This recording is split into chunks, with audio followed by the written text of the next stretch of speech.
para que vean que es algo económico. Es la misma de la mañana.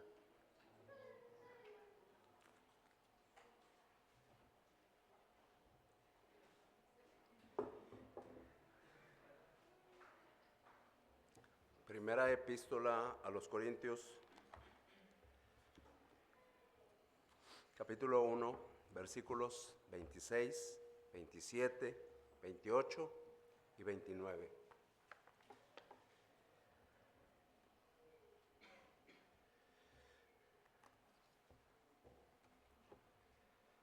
Vamos a tener, antes de iniciar, un tiempo en que vamos a dedicarle a Dios lo que vamos a hacer hoy. Señor Dios, Padre Celestial, en este momento te agradecemos, Señor, tu amor, te agradecemos tu bondad, te agradecemos que estés aquí, que estés dispuesto a instruirnos, que hayas estado dispuesto a sacrificar a tu Hijo Jesucristo por nosotros. Y Señor, te queremos agradecer los constantes recordatorios que nos haces a esta situación en la que tú has llegado a nuestras vidas. Te queremos pedir que nosotros siempre meditemos en lo que escuchamos aquí. Es cierto, me he acostumbrado a estar aquí, me he acostumbrado a leer la palabra de Dios, me he acostumbrado a oír la palabra de Dios, pero realmente es algo sorprendente, realmente es algo asombroso, realmente es algo que supera todo lo imaginable para la vida de nosotros. Si nosotros nos ubicamos en nuestra vida, nos vamos a sorprender de lo que ha estado y está sucediendo en nuestras vidas en relación con lo que la palabra de Dios dice para nosotros. Y estamos muy agradecidos por ello. Y te queremos solicitar, Señor Dios, que nosotros podamos entender el mensaje y tomar decisiones importantes en relación con todas estas cosas y podamos, Señor, corregir las cosas que haya necesidad de ser corregidas. Te lo solicitamos por Jesucristo nuestro Señor. Amén. Estamos aquí, cuando nosotros lo revisamos, primera epístola a los Corintios, capítulo 1, versículos 26 al 29, y para poner las etiquetas que siempre ahora nos gustan poner, o los títulos que antes le llamaban, entendemos que es la parte difícil siempre son los títulos. Los que alcanzaron a tener clases de esto que dicen que es la preparación y presentación de mensajes, recuerdan la última parte que se realiza es el título. Bien, en la última parte de esto que Dios me permitió meditar, yo puse la etiqueta, el título, el sobrenombre o como le queramos llamar, ¿de dónde te sacó el Señor? ¿De dónde te sacó el Señor? ¿Por qué eso? Porque nosotros vemos y nosotros tenemos que hacer memoria. Y ahí nos preguntamos cuando escuchamos hacer memoria, nosotros decimos, bueno, ¿qué es la memoria? Y nosotros todos damos una respuesta inmediata, muy corta y muy concreta, porque recordamos lo que para nosotros es la memoria. Entonces nosotros tenemos que hacer memoria, porque dice aquí, mirad, hermanos, vuestra vocación, que no sois muchos sabios según la carne, ni muchos poderosos, ni muchos nobles, sino que lo necio del mundo escogió Dios. No les sigo porque con eso tenemos. Por eso, con eso nos hace meditar en nuestro pasado. No sé si todos lo meditemos, pero quiero pensar en algunos pasados de aquí. Hay algunos pasados que dicen, mi familia siempre ha sido de creyentes. Y yo diría, de ahí te sacó Dios. Te sacó Dios de un estadio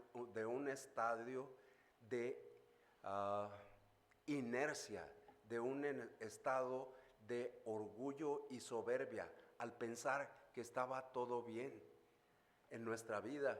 Hasta que nos encontramos con Jesucristo, las cosas pasaron a estar bien. Otros, podemos decir, el caso mío, estábamos en una franca oposición al Señor Jesucristo. Una tremenda y franca oposición. El día de ayer recordaba a Lee Strobel, a John Lennox, a Josh McDowell, todos esos famosísimos ateos que son pilares del cristianismo hoy. Chesterton también. Entonces uno dice, gracias a Dios, porque Dios hace que nosotros nos encontremos con Él. Entonces nosotros tenemos que recordar eso. Y nosotros vemos esto y decimos, bueno, ¿y qué les quería transmitir el escritor a los receptores de la carta? ¿Qué era los que les quería transmitir? Miren, acuérdense de todo ese capítulo 1, lo han leído algunas veces, voy a decir en otros casos muchísimas veces. Estamos tratando el asunto de las divisiones en la iglesia, eso es lo que hay ahí. Entonces, en ese asunto empezamos a buscar el causal. ¿Por qué se dio esto? ¿Por qué se dio aquello? Y empezamos a meditar en lo que era la cultura griega, cómo ellos creían que su sabiduría, su inteligencia, sus conceptos personales, sus conceptos culturales, sus conceptos científicos les hacían mucho. Y inmediatamente el escritor les dice a esta iglesia, la verdad, no tenemos nada de qué presumir. No tenemos absolutamente nada de qué presumir. ¿Cuál es la causal de nuestra vanidad? Aquí como nosotros como iglesia, ya dejemos a los corintios. ¿Cuál es lo que nos está haciendo ser vanidoso? ¿El tiempo de ser creyentes? ¿Los resultados que estamos teniendo como iglesia? ¿Los eventos que estamos realizando? ¿Qué es lo que nos hace ser vanidosos? Estos eran vanidosos. Una iglesia de Jesucristo. Entonces nosotros también podemos estar en una condición de este tipo. Nosotros debemos darnos cuenta cuando nuestra situación nos está llevando a un alejamiento de la esencia del cristianismo. En estos breves instantes que vamos a meditar, vamos a tratar de ver básicamente solo dos cosas. Tiene algunas subdivisiones, pero lo que vamos a tratar de ver nada más son dos cosas. Uno sería nuestro llamamiento. Se acabó.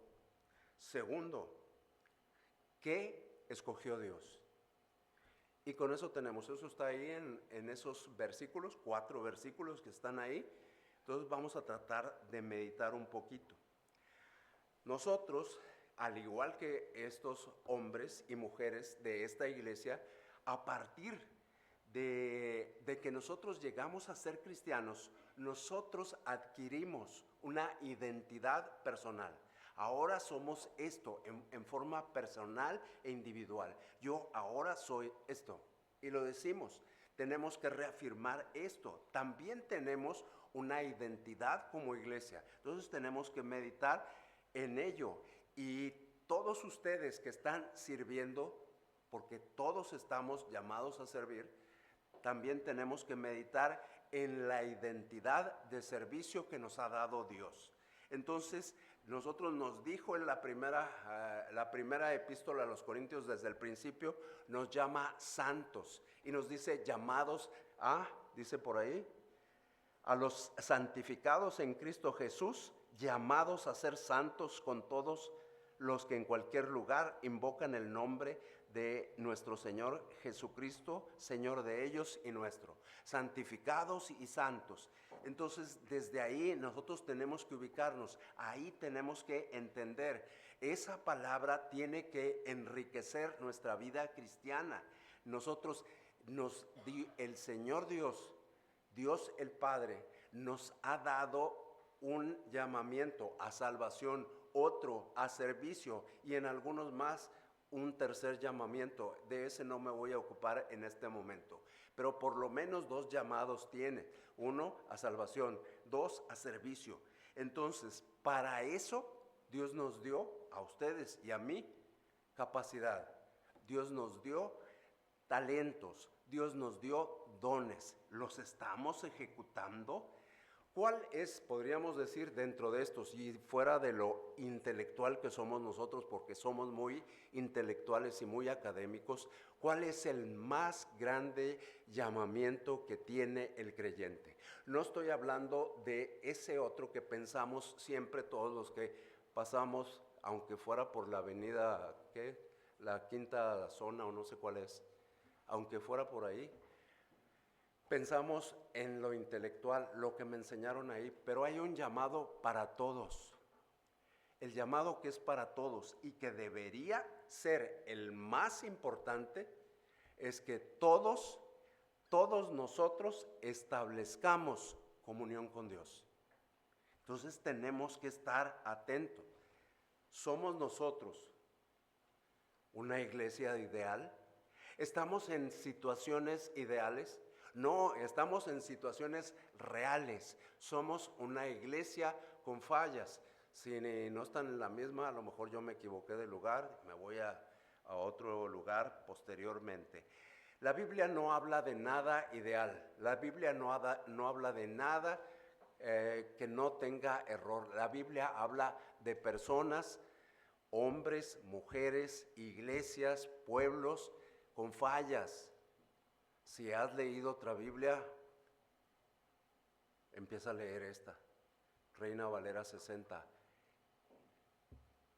Situaciones reales, no hay perfección.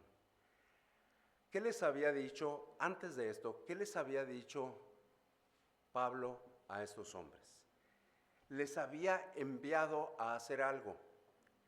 Y uno pensaría, ese es un error el que acabo de decir. Un error histórico, un error literario, podríamos también decir. No fue Pablo el que les hizo esta encomienda, fue Dios. Vayan a compartir el evangelio de la cruz. La locura de la predicación tenemos que ejecutarlo todos. Todos tenemos que compartir el evangelio de la predicación. Y nosotros nos recordamos, estamos nada más un poquito meditar antes de entrar en lo que es lo que vamos a ver hoy. Ese evangelio de la cruz, ese pensamiento cruciforme, como dicen los elegantes, ese pensamiento cruciforme, ¿a qué nos debe de llevar? A unos los llevó a pensar, eso es locura, a los griegos. A los judíos eso es un tropiezo. A nosotros los creyentes es la base, es el sustento que nosotros tenemos. Entonces para nosotros es el poder de Dios, esa cruz de Jesucristo, la cruz del Calvario, la cruz del Gólgota. Entonces ahí hay el poder de Dios. Nosotros tenemos que entender, lo más débil de Dios es lo más fuerte de la humanidad. Nosotros nos damos cuenta, el Jesucristo crucificado es el que puede transformar a toda la humanidad. La parte de voy a entregar a mi hijo. Más fuerte, más grande amor, ¿dónde? Un amor tan intenso, ¿cuándo? Un amor de esa calidad en la historia no se ha visto. Lo necio de Dios, más sabio que lo que nosotros tenemos.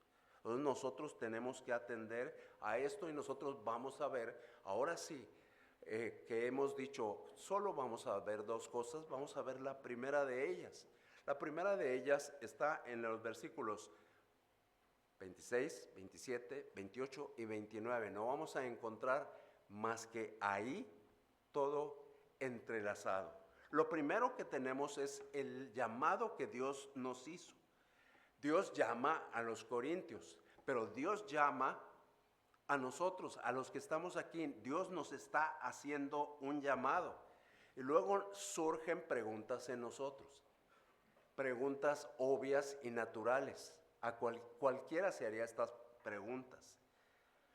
¿Fue tonto Dios en escogerme a mí? ¿Fue necio Dios en escogerte a ti? ¿Se equivocó Dios al decir, este me va a servir? ¿Se equivocó Dios? ¿Se arriesgó demasiado al decir, me va a servir en la iglesia? ¿Me va a ser instrumento entre la humanidad? Necesitamos considerar seriamente estos pensamientos, estas preguntas que hemos hecho. En lo académico nosotros decimos, en lo perfecto, en lo ideal, Dios no se equivoca. Sí, ahora, si no se equivocó, ¿por qué no estoy ejecutando mi función? ¿Por qué no estoy haciendo aquello para lo cual fui llamado? Dios no se equivocó. Dios me hizo un llamado. Primero, salvación. Segundo, servicio. Tercero, comunión con Él, de las que estamos tratando ahorita. Y nosotros tenemos que ubicarnos para ejemplos. ¿De dónde fuimos sacados? Ahorita yo mencioné a los sacados de familias de creyentes. Me mencioné a mí, sacado de oposición contra Dios, oposición contra la divinidad. Podríamos mencionar otras de alcoholismo, podríamos mencionar de pandillerismo, de muchas situaciones en las cuales estábamos. Vamos a ver ejemplos del Antiguo Testamento. ¿De dónde te sacó Dios? Tenemos que pensar en eso. Vamos, por favor, les pido a Moisés, segundo libro de Samuel, capítulo 7, versículo 8. Ese es el primer ejemplo que nosotros vamos a ver. Segundo libro de Samuel, capítulo 7 y versículo 8. Como mi Biblia no trae segunda de Samuel, voy a batallar un poco, pero ustedes van a batallar menos. ¿Lo tienes, Moisés?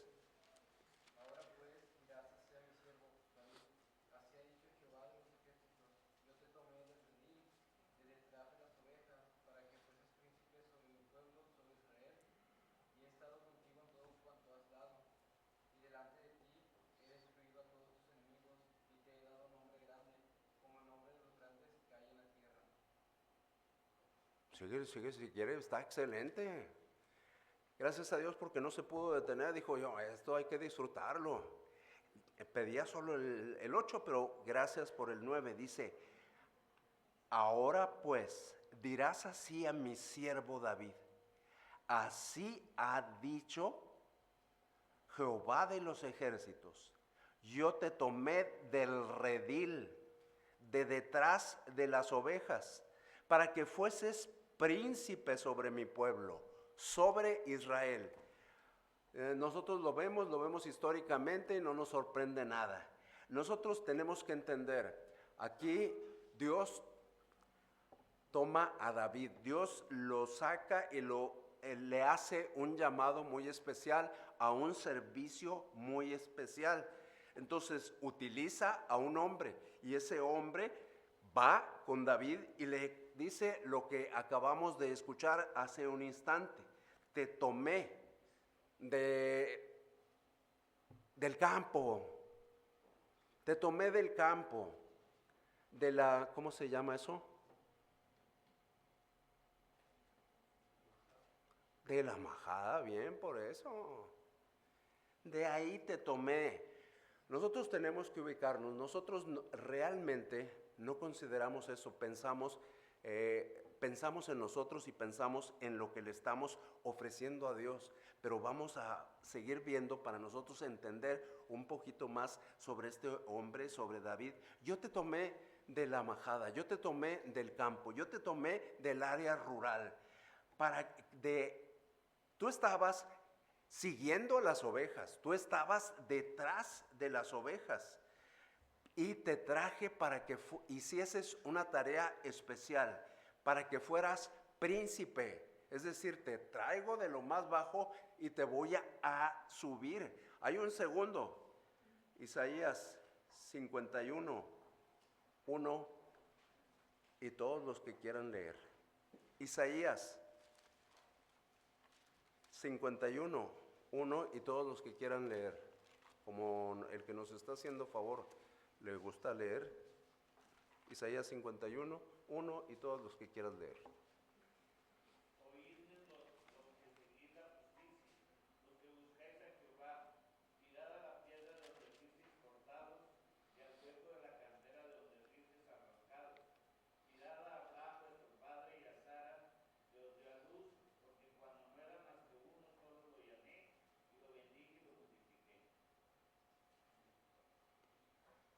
Bien por el CEP, pero podríamos haberle seguido por mucho más tiempo, ¿verdad? Pero con los nombres tenemos. Ahorita se trata de ubicar ejemplos en el Antiguo Testamento de nombres. Ya hemos ubicado 2 nombres. Hemos ubicado a David, hemos ubicado a Abraham. Ahí vimos a Abraham y Sara, pero luego también nos llamó la atención esto. Cuando no eras más que uno solo, lo llamé. Uno solo. Entonces, tenemos que atender a esto. ¿Por qué? Porque Dios nos está llamando a que nosotros reflexionemos, a que nosotros meditemos, a que nosotros nos ubiquemos en la posición que tenemos ahora. Y eso es buenísimo. Tenemos una posición, 1 Corintios capítulo 1, una posición que Dios nos ha dado. Pero Dios nos las dio. No es una posición que nosotros hubiésemos levantado, no es una posición que nosotros hubiésemos logrado. Él nos la dio. Tenemos que entender, empezamos a hablar de la memoria. Fue lo primero de lo que hablamos. ¿Por qué hablar de la memoria? No se te olvide de dónde saliste. No se te olvide de dónde saliste. Porque luego nosotros tenemos la tendencia humana, completamente humana, de sentirnos, de creernos que estamos en esta posición porque nosotros lo merecemos. Nosotros, puedo decirlo, hemos triunfado en la vida. Lo digo de todos. Hemos triunfado en la vida y nos olvidamos de dónde venimos. Hemos logrado cosas y nos olvidamos de dónde venimos. Creemos que ha sido nuestra habilidad, nuestra capacidad, nuestra sabiduría, nuestro estudio, nuestra experiencia, que eso fue lo que hizo todo. Y nos olvidamos de nuestra historia. Nosotros tenemos que estar atentos a nuestra historia. Hemos olvidado, desafortunadamente, las personas que estuvieron involucradas. Recordemos nuestra situación en aquel tiempo, recordemos las personas involucradas en que nosotros estemos aquí y por sobre todas las cosas, no nos olvidemos de Dios. Si estamos aquí, es porque Dios nos trajo aquí. Sí, me acuerdo muy bien de los 3 jóvenes que fueron y me hablaron del Evangelio. Me acuerdo de sus nombres. Para mí fue un momento que no se me ha podido pasar, no se me ha podido olvidar. Pero ahora que lo pienso y ahora que lo medito, ¿por qué llegaron ellos ahí? Porque Dios les pidió a ellos, esta es tu función, esta es tu función, llevar el Evangelio de la cruz. Predicar el Evangelio de la cruz es tu función. Eso es lo que Dios quiere que hagamos. ¿Pusimos algo nosotros de nuestra parte? ¿Pusimos algo para ser llamados? Tenemos que meditar en esto. Estamos viendo a Israel. Acabamos de ver los nombres de Abraham, el nombre de Sara, y nosotros vemos, Abraham partió de cero, eso fue lo que encontramos ahí. Abraham estaba en una situación que nosotros conocemos perfectamente. Él estaba en comodidad. Vamos a decir, él había logrado en su entorno, en ese lugar donde se encontraba, en la Caldea, estaba en un entorno de comodidad como en el que algunos de nosotros hemos caído en este tiempo. Había ya hecho una vida 75 años en la cual había logrado y logrado cosas. Y de repente Dios le dice, vete, ya no te quiero aquí, necesito que vayas, necesito que obedezcas. Y nosotros nos ponemos a pensar, pues sí tenía que obedecer a Dios. Tenía que obedecer a Dios, es muy sencillo para nosotros en nuestro tiempo. Pero ¿cuántos dioses había en ese lugar? ¿Cuántos dioses había en Ur de los Caldeos? ¿Alguien se ha puesto a investigar? Ya somos 2, por lo menos. Yo tampoco. Había muchos dioses. Él después, comenzando de cero o más abajo de cero, se convierta en el padre de la fe. Y nosotros decimos, ¿por qué? ¿Cómo? ¿Cuál fue? Él tenía, luego salen Abraham, sale Sara, no tienen hijos. Hay la imposibilidad casi absoluta de no hijos, edades. Y a pesar de eso, tuvieron a un hijo, tuvieron a Isaac. Un hijo de la promesa, por eso me estoy refiriendo a él, ¿sí? Él se da cuenta que se puede establecer acuerdos con Dios. ¿Cuál es tu acuerdo con Dios? ¿Has llegado a un acuerdo con Dios? Si Abraham estableció un acuerdo con Dios, ese es un ejemplo para nosotros. ¿Cuál es el acuerdo que tú tienes con Dios? ¿Has llegado a decirle, aquí estoy, qué quieres que yo haga? Yo lo voy a hacer nada más por el sitio de donde me sacaste, yo voy a hacer lo que tú me estás pidiendo. Ellos salieron de orígenes completamente diferentes a lo que llegaron a ser. Ellos salieron de un lugar donde no se enorgullecían de ese lugar. Salieron de idolatría. Ellos no se jactaran de ser muchos, porque no eran. No se jactaron de ser poderosos, porque dejaron sus propiedades. No se jactaron de sabiduría y conocimiento. Se vieron en el nuevo entorno como despreciables y humildes. En su nuevo entorno. Eran nada, nada absolutamente. ¿Me espero? ¿O le sigo? Ustedes me dicen.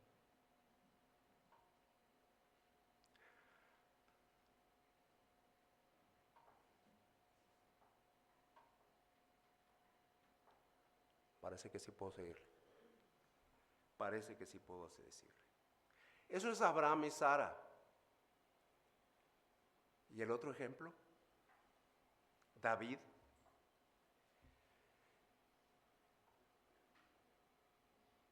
El pastorcillo, porque así lo podemos ubicar, que Dios lo puso por príncipe de Israel.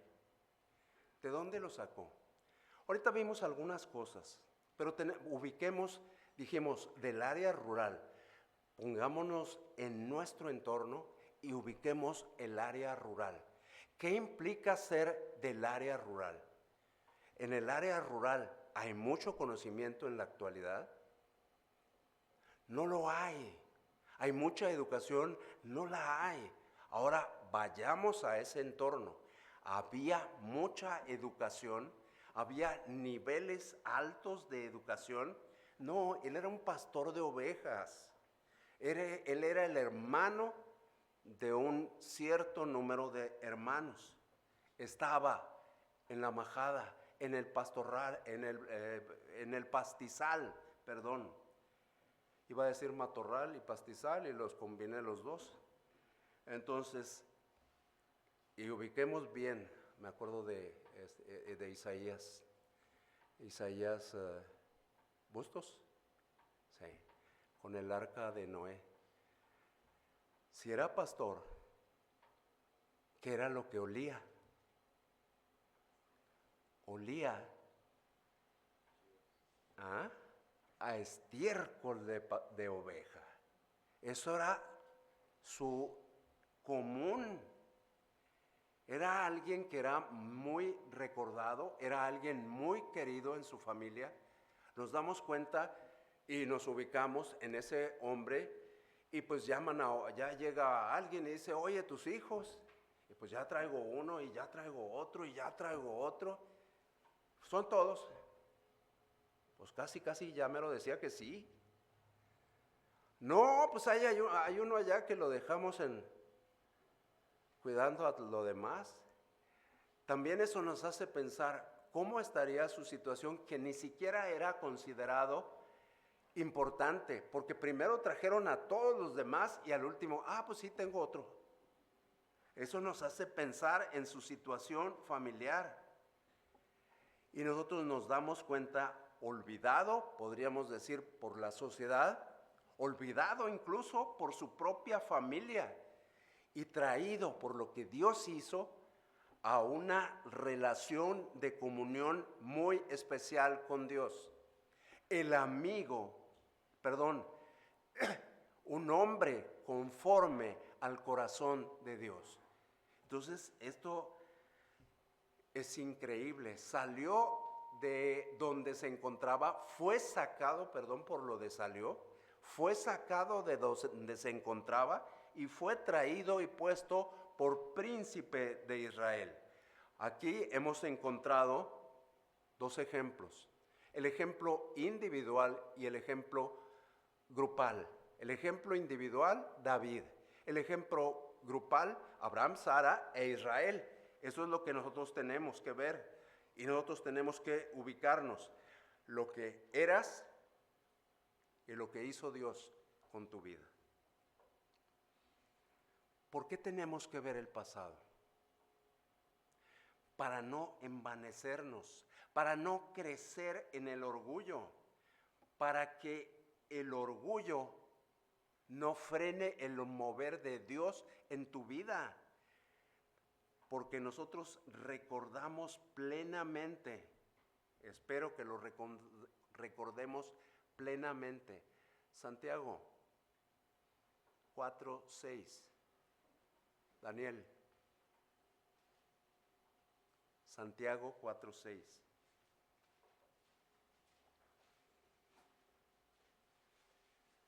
De memoria, ¿verdad? Aquí está este joven. Pero Daniel, ya le dije a Daniel. Pero él da mayor gracia, por esto dice, Dios resiste a los soberbios y da gracia a los humildes. Resiste a los soberbios y da gracia a los humildes. Entonces nosotros tenemos que, por eso es tan importante la memoria, que no se nos olvide de dónde fuimos sacados. Tenemos que entender que no salimos, fuimos sacados, y esto nos va a llevar a humildad. El servicio que nosotros estamos haciendo para Dios puede enaltecernos, pero enaltecernos ficticiamente. Tenemos que ubicarnos. Dios es el que está haciendo las cosas. Dios es el que está trabajando en mi vida. Dios es el que está ejecutando lo que yo creo que es bueno. ¿Quién sabe? Pero yo lo creo. Nosotros deberíamos entregar nuestra vida por Dios. Eso es claro. Deberíamos entregar nuestra vida por Dios. ¿Por qué no lo hacemos? ¿Por qué nos resistimos? ¿Por qué no le entregamos a Dios nuestra vida? ¿Porque nos aferramos al mundo? ¿Porque nos aferramos a nuestras posesiones? ¿Porque realmente no creemos en Dios? no creemos en su existencia. Tenemos un Dios aquí, pero no tenemos un Dios aquí. Nosotros tenemos que estar atentos. Hemos permanecido por mucho tiempo con ceguera, una ceguera espiritual que nos ha llevado a no invertir tiempo y energía en Dios. Y nosotros debemos invertir tiempo y energía en Dios. Y también tenemos que tener cuidado. Dios quiere que hagamos las cosas para su servicio, pero Dios no quiere que nos olvidemos de las tareas que tenemos en nuestra vida diaria. Dios aprecia tu persona, Dios te quiere, te ama de una manera especial, así como lo hizo con estos 3 mencionados. No es posible que tu ministerio crezca y tú no, sino que tienen que crecer a la par. Dice por allá con Juan, así como prospera esto, me gustaría que prosperara esto otro.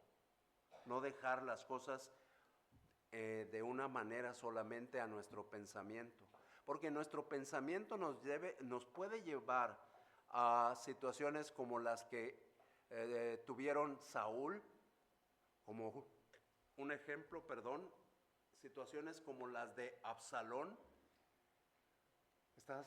¿Deseas rendir tu talento a Dios? ¿Deseas rendir tu persona a Dios? ¿Deseas consagrarte para Dios?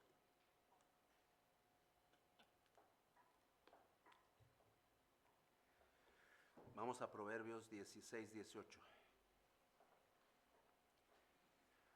El problema con nosotros, mientras ustedes buscan 16, 18, es que con el pasar del tiempo uno piensa que uno es el que está haciendo las cosas, que uno es el que está ejecutando las cosas, que uno tiene la capacidad, que uno tiene el talento, que uno tiene la habilidad, que uno tiene los conocimientos. Proverbios 16, 18, ¿lo tiene alguien?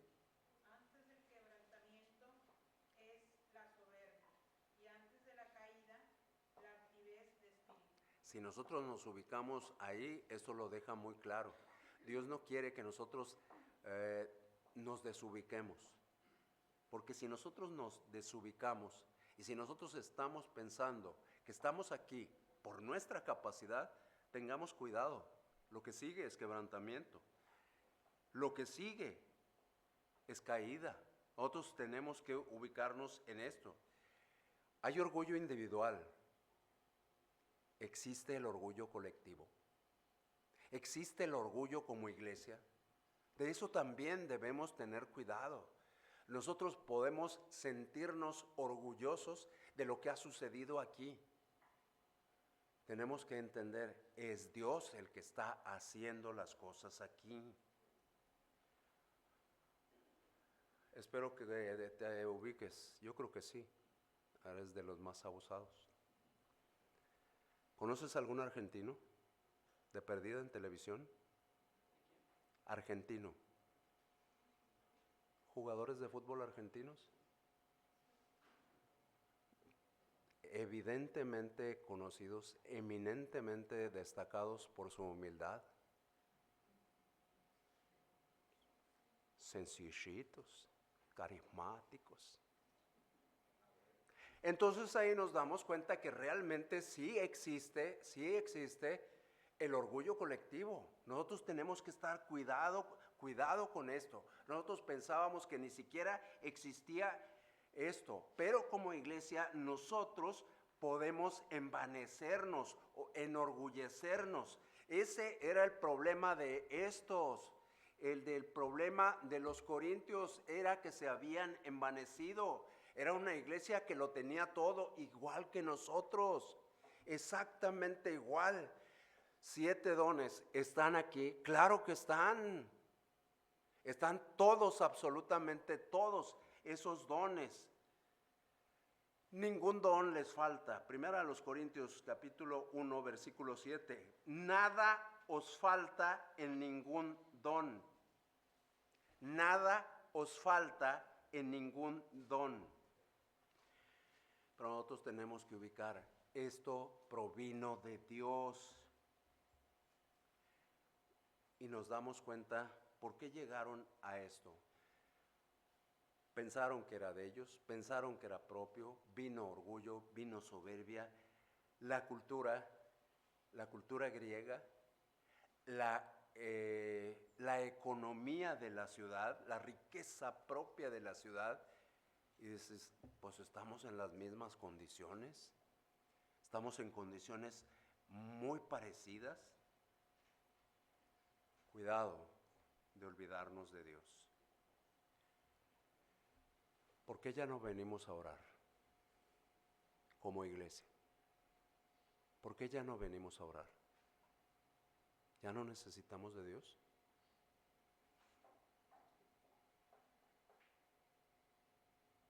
Es una pregunta lanzada al aire. Y yo sé que tú le has dado respuesta a Dios.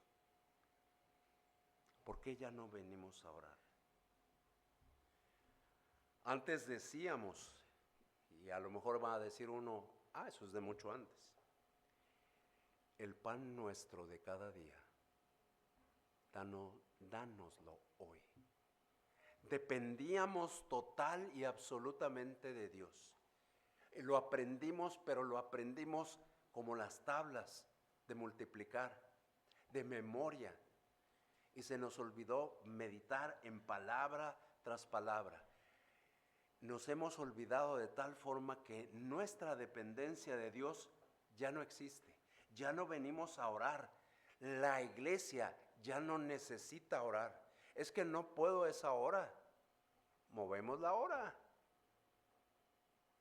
Es que a esa hora no alcanzo a llegar.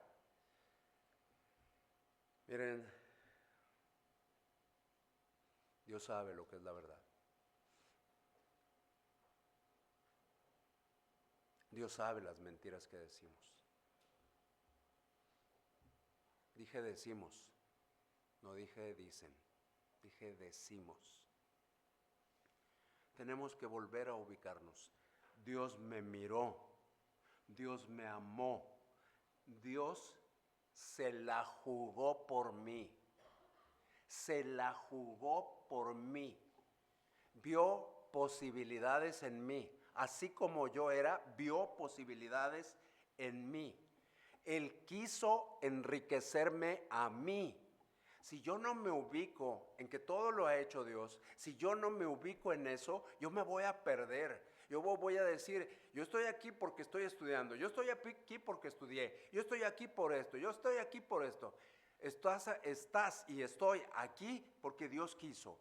No tengo nada para estar aquí. No tengo absolutamente nada para estar yo aquí. Yo me he sentido, me he creído una persona grande, una persona con capacidad.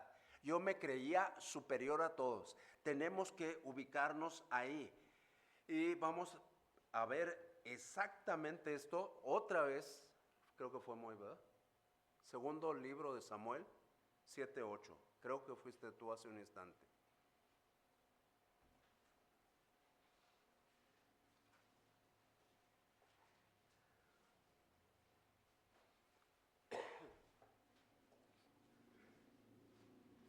Otra vez dilo. Ahora pues dirás así a mi siervo David, así ha dicho Jehová de los ejércitos, yo te tomé del redil, de detrás de las ovejas, para que fueses príncipe sobre mi pueblo, sobre Israel. A ver, de las ovejas y la persona, el pastor, ¿dónde va? ¿De las ovejas? Sí, ¿dónde va ahí el pastor? Ubica eso. Detrás. Fíjate bien eso, fíjate bien, el pastor detrás. Vamos a ver a otro pastor, Juan 10, versículo 4, y vamos a darnos cuenta de una cosa impresionante, y nos vamos a dar cuenta que realmente no hemos disfrutado lo que debemos disfrutar. Va detrás, dijo Moisés, ¿sí? ¿Sí dijo eso? Sí dijo, pero sí lo dijo. Ok, va detrás. Juan 10:4. Y cuando ha sacado fuera todas las propias, va delante de ellas y las ovejas le siguen porque conocen su voz. Y cuando nosotros ubicamos estos dos versículos, podemos decir, este jovencito, este David, Ni siquiera era un buen pastor. Iba detrás cuando debía ir delante. Entonces nosotros decimos, ni siquiera como pastor servía a David. Ni siquiera en su familia, ni era tomado en cuenta. Entonces tenemos que ubicarnos en nuestro pasado. Fuimos llamados a salvación, pero no olvidemos esto. Entonces, ni para pastor apropiado calificaba este joven. Se pudo jactar delante de Saúl. Yo hice esto con el león, hice esto con el oso, los destrocé y hice lo que quise. ¿Y con las ovejas? Ni siquiera sabía dónde se tenía que colocar.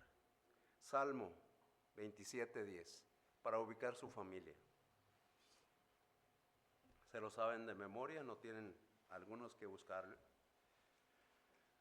Aunque mi padre y mi madre me dejaran, con todo, Jehová me recogerá.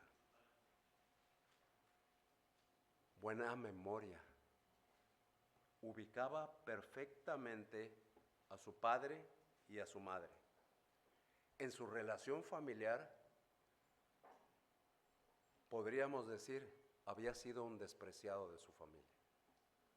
Si ubicamos correctamente la familia. Un muerto en vida, abandonado por sus padres, despreciado por sus hermanos.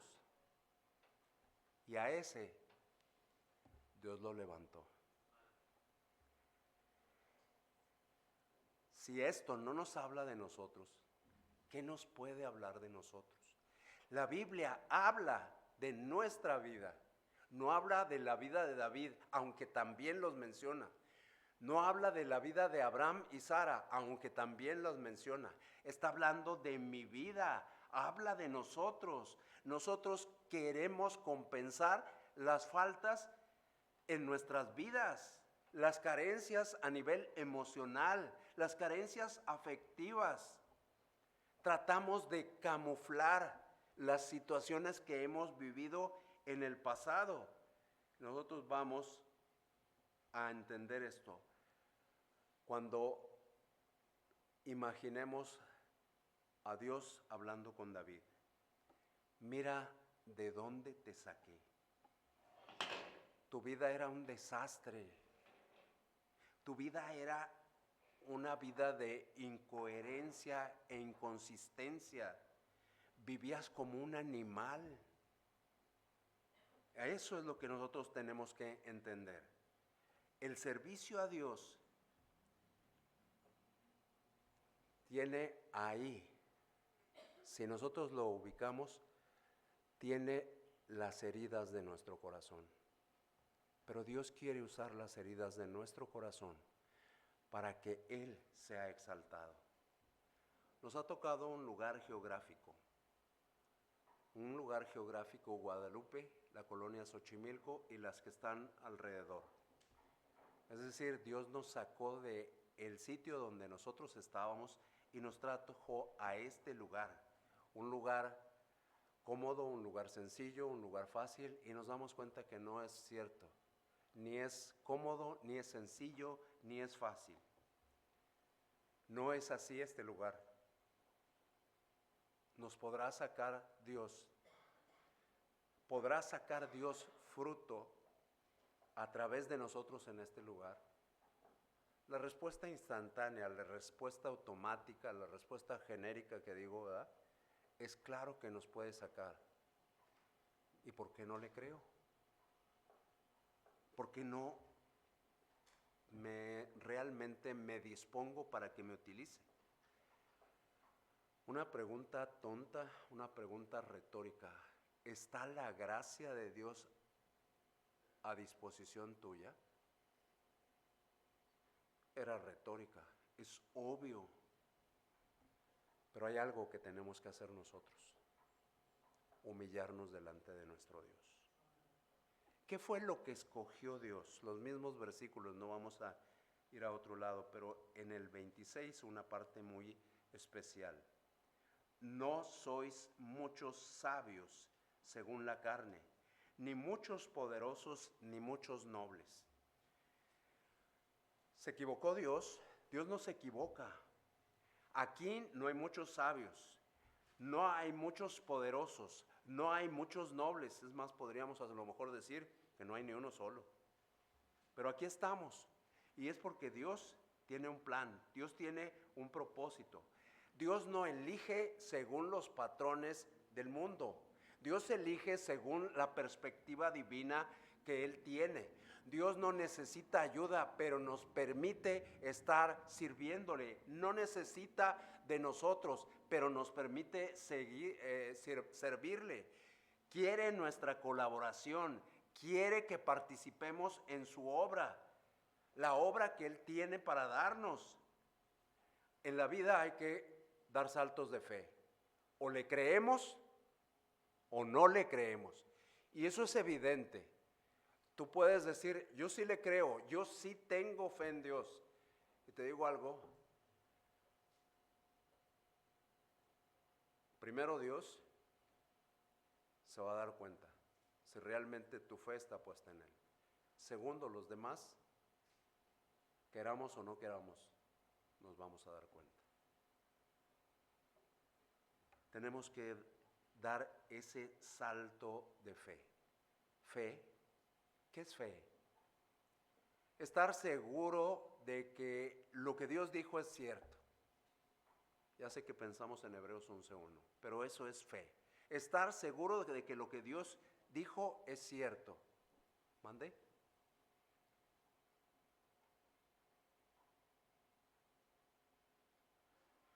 Ahora sí, vámonos a seguirle. Dios no usa nuestra lógica. Dios no usa nuestros parámetros. Dios quiere que todos se salven. Hartos de eso. Dios llama a todos, pero no todos responden. Dicen aquellos que Dios escoge a los que se van a salvar y Dios escoge a los que se van a perder. No, no es cierto. Dios quiere que todos los hombres sean salvos. El problema somos nosotros. Aquellos que nos damos cuenta, estoy perdido, estoy en bancarrota, necesito de Dios. Estoy perdido, estoy en bancarrota, no tengo fuerzas, mis fuerzas ya son insuficientes. Ni sabios, ni poderosos, ni entendidos, ni nobles, nada de eso somos quienes estamos aquí. Pero una cosa, necesitamos creerle a Dios. Necesitamos creerle a Dios, y si nosotros le creemos a Dios, no importa de dónde vengas, lo que importa a dónde vamos. Vamos a un lugar muy especial. Si realmente tú eres de los que creen, eres la iglesia de Jesucristo. Hace muchos años contesté una pregunta ahí donde está sentada ahorita a mí. Alguien me preguntó, ¿la iglesia se equivoca? Mi respuesta fue esto: la iglesia no, la congregación sí. Sí entendimos la diferencia, ¿verdad? La iglesia no se equivoca, la congregación sí se puede equivocar. No olvidemos nuestro origen. El futuro lo tiene Dios en sus manos. Dios escogió lo débil, Dios escogió lo vil, Dios nos escogió a nosotros. ¿Para qué? Para que en ese ir y encontrarnos a gente capacitada, nosotros demostremos que en nosotros está el poder de Dios. En nosotros está la capacidad de Dios. No es nuestro. Dios nos ha hecho portadores de esto. Necesitamos establecer un nuevo estilo de vida. Necesitamos vivir la vida eterna ya. Estar convencido de que esta vida no tiene imposibles. Dice el 30, ahora sí, Caleb, bien fuerte, el 30. No lo leímos hace un instante, pero es importante.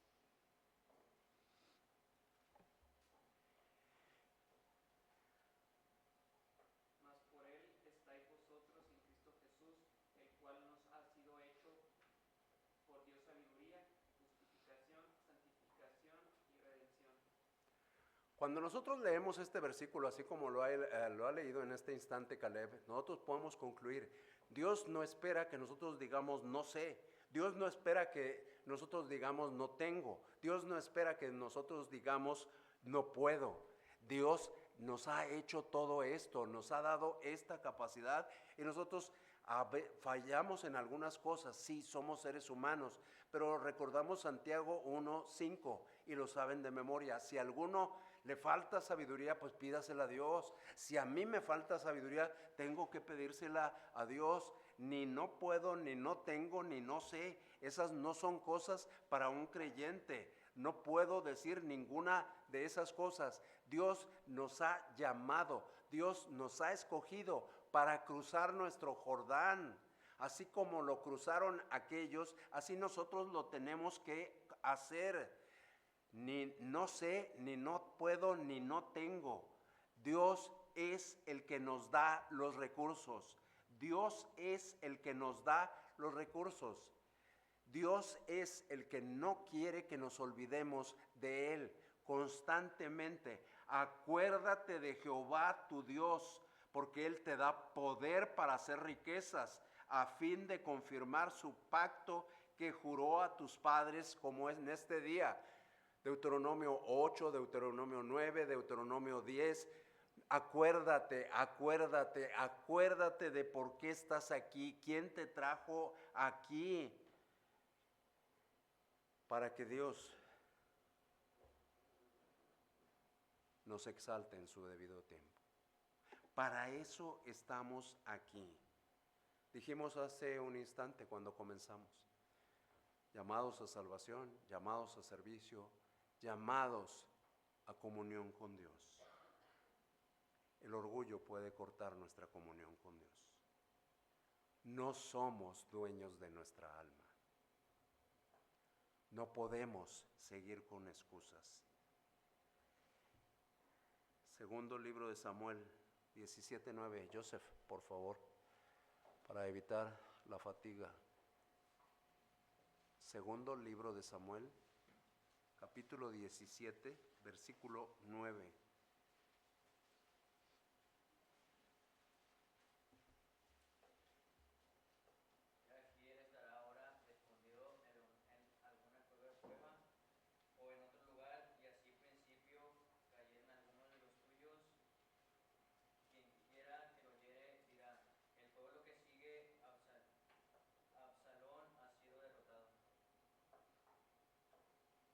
¿Dónde estás escondido?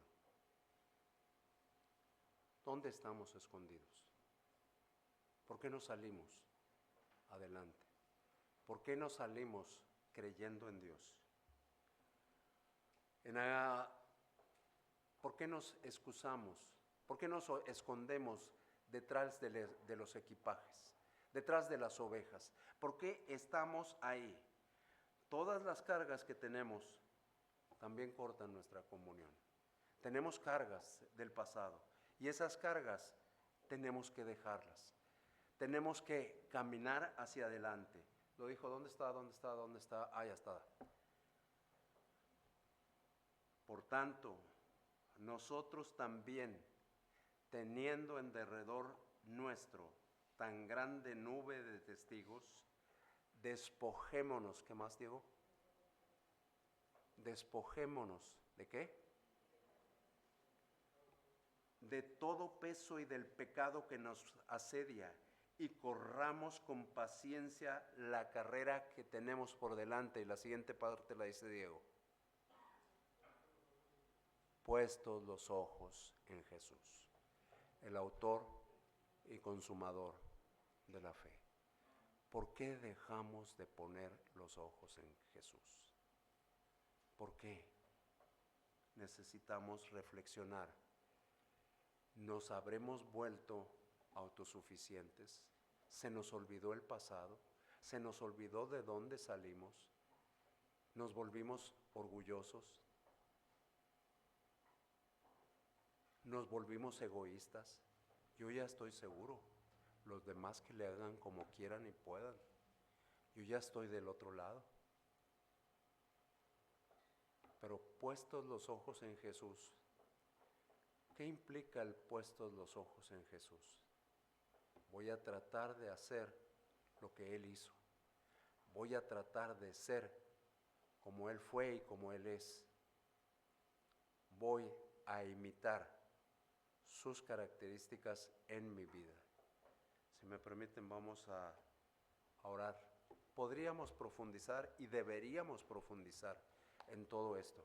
Esto es una oportunidad extra que Dios nos da de meditar. Siempre nuestra visión es muy humana.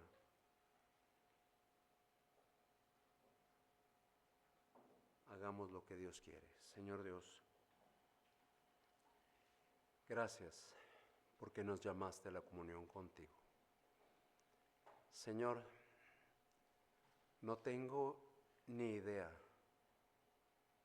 de cómo necesitas trabajar conmigo, pero estoy seguro que necesitas trabajar conmigo, porque tú quieres que yo tenga comunión contigo. Y yo soy un pecador. He sido justificado por lo que tú has hecho, pero tú eres santo. Me pides que vaya en ese caminar, y es un caminar difícil, es un caminar muy alto, pero tú me estás indicando que yo debo caminar ese camino, que yo debo tener mi mirada puesta en ti.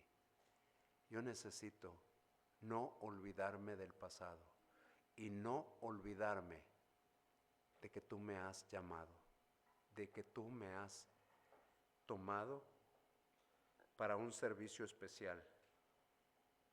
¿Cuál es el servicio más especial que yo podría decir que tengo aquí? El servicio más especial que yo podría decir que tengo aquí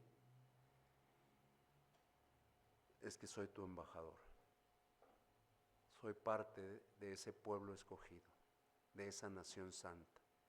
Y tengo un propósito: anunciar el mensaje tuyo, Señor Dios. Permíteme poder anunciar el mensaje tuyo en cada instante de mi vida. Que deje aquellos lazos que cortan la comunión contigo, Señor Dios. Que me ubique y que camine valientemente para seguirte. Estamos muy agradecidos en este momento porque estamos en familia. Y en familia es sencillo decir, todo eso yo lo sé. Y es cierto, lo sabemos. Ahora yo te quiero preguntar, ¿por qué le has dicho a Dios, no puedo? ¿Por qué lo has dicho a Dios después?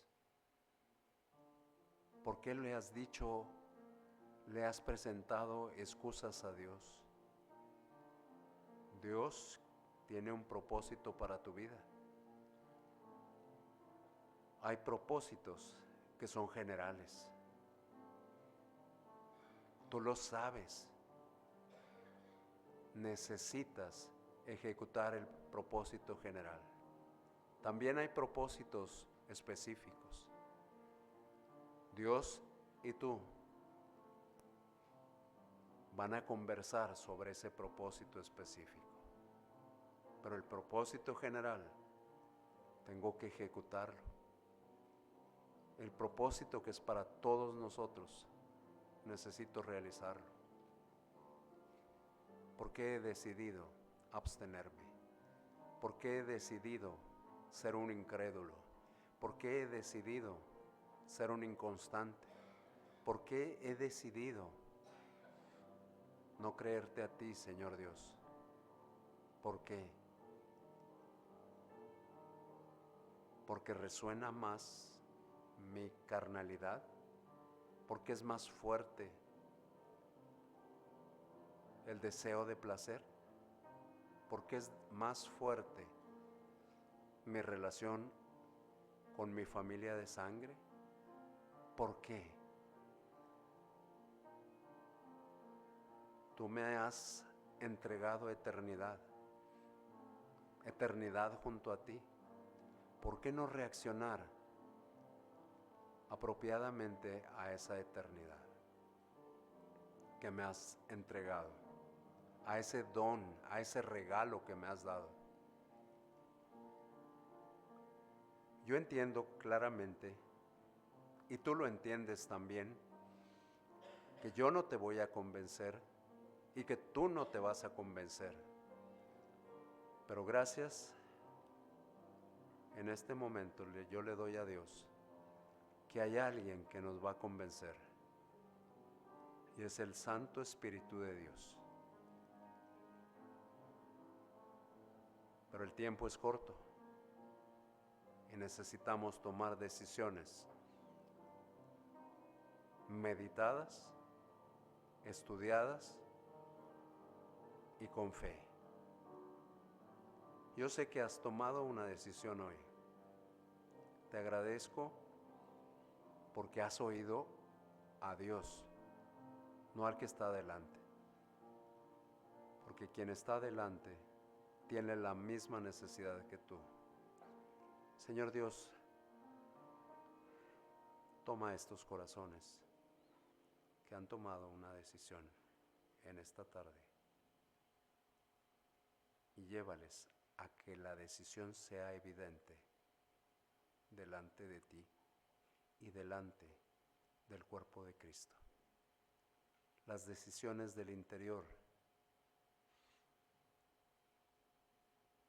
se quedan en el olvido y nosotros no podemos olvidar. Tenemos que recordar continuamente tu sacrificio y tu llamado. Señor, gracias por ello. Y te pedimos, Señor, que nos transformes día a día, que nos cambies. Te lo solicitamos por Jesucristo nuestro Señor. Amén.